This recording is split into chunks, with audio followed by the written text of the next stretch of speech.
नमस्कार, मैं खुशी और आप देख रहे हैं हिंद सागर। आइए नजर डालते हैं आज की बड़ी खबर पर। वन नेशन वन इलेक्शन पर केंद्र की बड़ी तैयारी, जारी सत्र में पेश हो सकता है बिल। केंद्र की नरेंद्र मोदी सरकार एक देश एक चुनाव को लेकर लगातार एक्टिव है। सरकार इस पर लगातार काम भी कर रही है।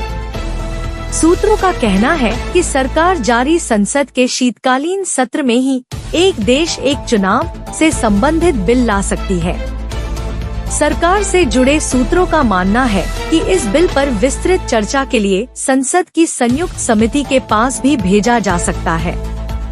सरकार चाहती है कि इस बिल पर आम राय बनाई जाए। इसके लिए सभी हितधारकों से विस्तृत चर्चा कराई जाएगी। जेपीसी सभी राजनीतिक दलों के प्रतिनिधियों से चर्चा करेगी। साथ ही सभी राज्य विधानसभाओं के स्पीकरों को भी बुलाया जा सकता है। देश भर के प्रबुद्ध लोगों के साथ ही सिविल सोसाइटी की भी इस संबंध में राय ली जाएगी।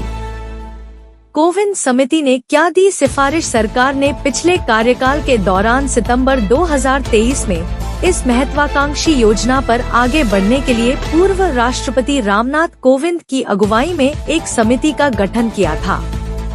कोविंद समिति ने अप्रैल से मई में हुए लोकसभा चुनाव की घोषणा से ठीक पहले मार्च में सरकार को अपनी सिफारिश सौंप दी थी।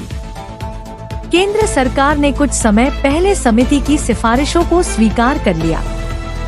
समिति की ओर से अपनी रिपोर्ट में 2 चरणों में चुनाव कराने की सिफारिश की गई।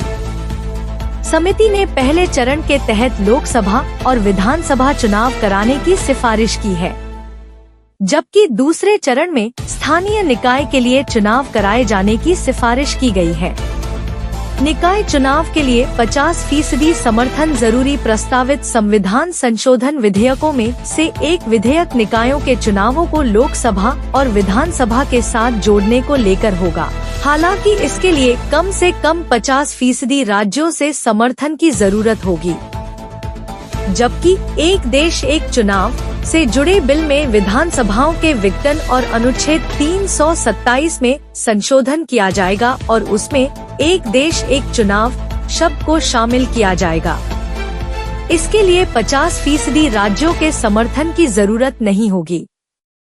संवैधानिक रूप से चुनाव आयोग और राज्य चुनाव दोनों ही अलग अलग निकाय होते हैं। चुनाव आयोग को राष्ट्रपति, उपराष्ट्रपति, लोकसभा, राज्यसभा, राज्य विधानसभाओं और राज्य विधान परिषदों के लिए चुनाव करवाना होता है, जबकि राज्य चुनाव आयोग अपने राज्यों में नगर पालिकाओं और पंचायतों का चुनाव करवाता है।